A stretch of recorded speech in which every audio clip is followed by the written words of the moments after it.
Hi viewers, welcome to my channel. இன்றைக்கி நம்ம ரொம்ப ஹெல்த்தியான ஒரு பிரேக்ஃபாஸ்ட் அல்லது டின்னர் ரெசிபி பார்க்க போகிறோம். இது என்னென்னா நம்ம கோதுமை ரவையோட அடை தோசை. கோதுமை ரவையோட தோசையும் பண்ணலாம். நம்ம வந்து பருப்பெல்லாம் போட்டு ப்ரோட்டீன் ரிச்சாக ஒரு கோதுமை ரவை அடை தோசை பண்ண போகிறோம். இதுக்கு நான் என்னென்ன மெஷர்மெண்ட் எடுத்துட்டுருக்கேன்னு பார்த்துக்கோங்க. ஒரு கப்பு வந்து எந்த கப்பு வேணால் நீங்கள் எடுத்துக்கலாம் மெஷர்மெண்ட்டுக்கு. ஒரு கப்பு வந்து ப்ரோக்கன் வீட் எடுத்துட்டுருக்கேன், அதான் கோதுமை ரவை. அரை கப்பை விட குறைச்சலாக துவரம்பருப்பு எடுத்துட்டுருக்கேன். அரை கப்பை விட கொஞ்சம் ஜாஸ்தி கடலைப்பருப்பு எடுத்துட்டுருக்கேன். மிச்சத்துக்கு ஒரு டேபிள் ஸ்பூன் போல் உளுத்தம்பருப்பு போட்டிருக்கேன். இது மூணு சேர்ந்து கிட்டத்தட்ட இதுக்கு ஈக்குவலாக இருக்கணும். ஏதாவது துளி குறைச்சலாக இருந்ததுனால தப்பு இல்லை. இப்போ திருப்பி சொல்லிடுறேன். இப்போ கோதுமை ரவை ஒரு கப்பு எடுத்துட்டுருக்கேன். அரை கப்பு துவரம்பருப்பு, அரை கப்போட கொஞ்சம் ஜாஸ்தி ஒரு 2 ஸ்பூன் ஜாஸ்தி கடலைப்பருப்பு எடுத்துட்டுருக்கேன். அதுக்கப்புறம் வந்து உளுத்தம்பருப்பு வந்து ஒரு 2 டேபிள் ஸ்பூன் எடுத்துட்டுருக்கேன். இப்போ வந்து இது எல்லாத்தையும் வந்து நான் பருப்பை தனியாக ஊற வச்சுருக்கேன். இந்த கோதுமை ரவையை வந்து தனியாக ஊற வச்சுருக்கேன். கோதுமை ரவை வந்து 2-3 டைப் இருக்குது. உங்களுக்கு பெருசாக இருந்ததுன்னா நீங்கள் வந்து நல்லா வாஷ் பண்ணிவிட்டு ஒரு அரை மணி நேரம் 3/4 மணி நேரம் ஊற வைக்கலாம். சின்னதாக இருந்தால் வாஷ் பண்ணிட்டு ஜஸ்ட் ஒரு 10 நிமிஷம் இருந்தாலும் இது ஊறிடும். இப்போ வந்து நான் இதை வந்து தனியாக அரைச்சிக்க போகிறேன். இது மூணையும் சேர்த்து அரைச்சிக்க போகிறேன். இப்போ நம்ம பார்க்கலாம் எப்படி பண்ணுறதுன்னு.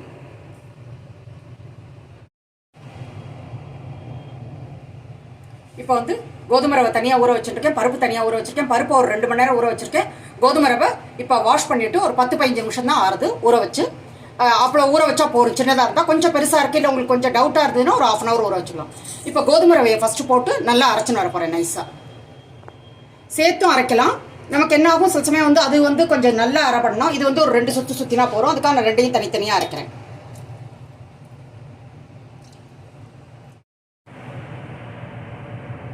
இப்போ கோதுமை ரவையை போட்டுட்ட மிக்சியில் இதை நல்லா ஒரு நைஸ் பேஸ்ட்டாக அரைச்சின்னு வர போகிறேன். கோதுமை ரவையை அரைச்சிட்டேன். உங்களுக்கு வந்து நல்லா நைஸாக அரைப்பட்டுருத்து. கொஞ்சம் இதுவாக இருந்தாலும் தப்பு இல்லை. அதனால இப்போ வந்து அதே மிக்சியில் நான் வந்து இந்த பருப்பை போட்டுன்றேன்.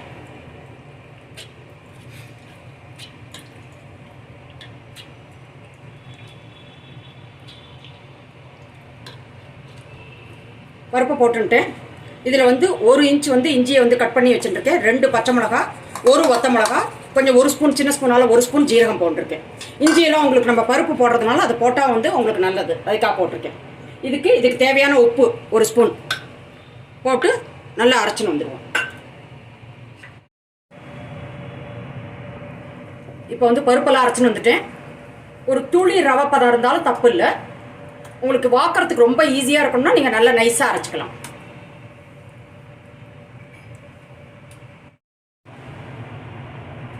மாவு நல்லா கரைச்சுட்டேன். இதில் 1/4 டீஸ்பூன் வந்து பெருங்காயம் போட்டிருக்கேன். பொதுவாக அந்த பருப்பெல்லாம் சேர்க்குறப்ப நீங்கள் பெருங்காயம் சேர்த்துட்டா நல்லது. அப்புறம் இதில் கொத்தமல்லி கட் பண்ணது போட்டிருக்கேன். கருவேப்பிலை. பொதுவாக நீங்கள் எப்பயுமே அரைச்சா இது வந்து உடனே வாக்கலாம்.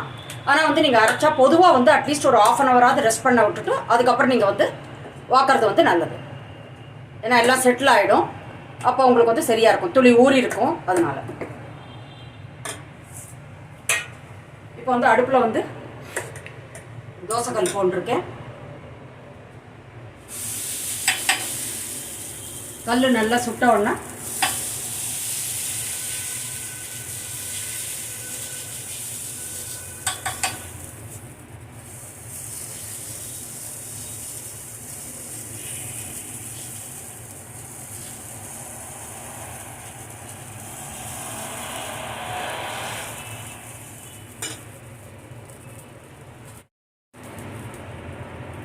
சுற்றிட்டு கொஞ்சமாக எண்ணெய் விட்டுக்கிறேன். எண்ணெய் நீங்கள் நிறையா விடணும்னா இல்லை. இது வந்து பொதுவாக வந்து டயபெட்டிஸ் இருக்கிறவாளுக்கு, வெயிட் லாஸ் பண்ணுறவா இவாளுக்குலாம் வந்து ரொம்ப நல்லது. ஏன்னா இது நோ ரைஸ் அடை தோசையில் வித்தவுட் ரைஸ் நம்ம பண்ணியிருக்கோம். அதனால் வந்து இது ரொம்பவே நல்லது, எல்லாருக்குமே நல்லது. Easily digestible comparatively. And corps வந்து கார்போஹைட்ரேட்ஸ் வந்து குறைச்சலாக இருக்கும் நம்ம ரைஸ் போடாதனால. அதனால் நீங்கள் வந்து இதை கட்டாயம் ட்ரை பண்ணி பார்க்கலாம். உங்களுக்கு பார்த்தா தெரியும், நல்ல வாக்க வரும், ஈஸியாக திருப்ப வரும், ஒட்டிக்கிறது அதெல்லாம் இருக்காது.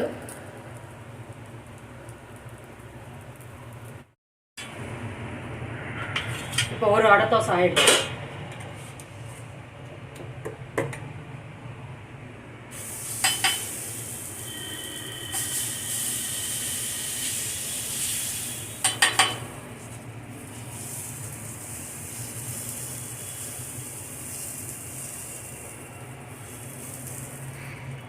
இப்போ 2வது இது நல்லா வெந்துடும். உங்களுக்கு நடுவில் ஹோல் போட வேண்டியதுலாம் அவசியம் இல்லை. வேணும்னா நீங்கள் ஒரு ஹோல் போட்டு. எண்ணெய் வந்து ரொம்ப பேருக்கு தான் விட்டுருக்கேன், ஒரு ட்ராப் தான் விட்டுருக்கேன்.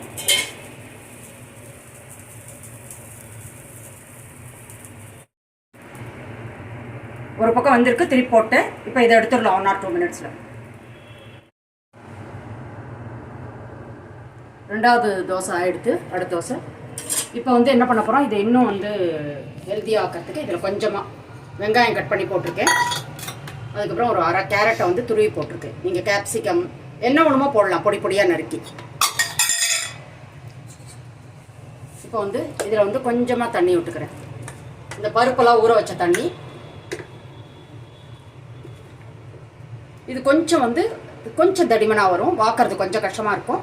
ஆனால் உங்களுக்கு வந்து நியூட்ரிஷியஸாக கொடுக்கணுன்னா, லஞ்ச் பாக்ஸ்லாம் இது கொடுக்கணுன்னா இது வந்து ரொம்ப நல்ல சாய்ஸ். இப்போ வந்து கொத்தமல்லி, கருவேப்பிலை, வெங்காயம், கேரட் எல்லாம் போட்டுருக்கு. இதுவும் நல்ல வாக்கம் வரும் உங்களுக்கு. ஒன்லி திங் கொஞ்சம் தடிமனாக இருக்கும். கொஞ்சம் நீங்கள் நைஸாக அரைச்சிட்டு கொஞ்சம் தண்ணி விட்டுண்டா இதுவும் வந்து உங்களுக்கு கரெக்டாக வரும்.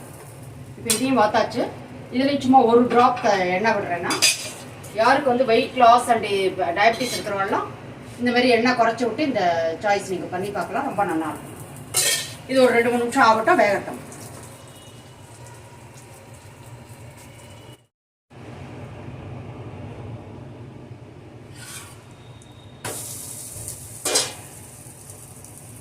இப்போ உங்களுக்கு ஒரு பக்கம் எண்ணெய் விட்டாலே போதும், தேவையில்லை.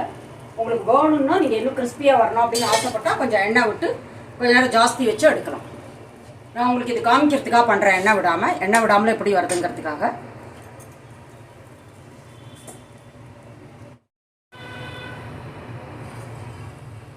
வெங்காயம் கேரட் போட்ட அடை தோசையை ரெடி ஆகிடுது.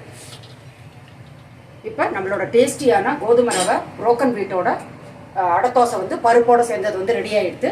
இது சாப்பிட ரொம்ப ஹெல்த்தியான விஷயம், சாப்பிடவும் நல்ல டேஸ்டியாக இருக்கும்.